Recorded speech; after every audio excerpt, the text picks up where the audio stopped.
أعوذ بالله من الشيطان الرجيم بسم الله الرحمن الرحيم بلغ العلا بكماله كشف الدجى بجماله حسنت جميع خصاله صلوا علیہ وآلہ۔ سامعین و سامعات، قرآن عظیم کے مضامین کے بیان کا سلسلہ آج سیکنڈ لاسٹ ڈے یعنی دوسرے آخری دن میں شامل ہو رہا ہے۔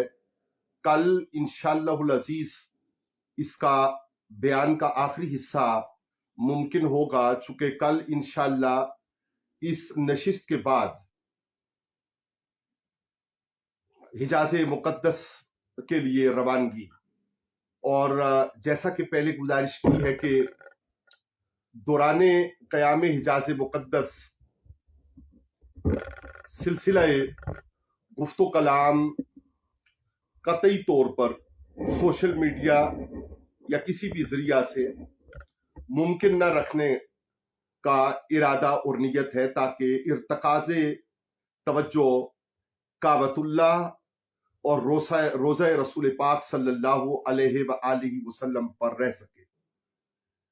گزشتہ نشستوں کی طرح جن کے ہر دوسرے دن کی گفتگو اس ڈسکرپشن میں بھی دی ہوئی یوٹیوب لنک کے اوپر موجود ہے کا آغاز کرتے ہیں، اور استفادہ ہے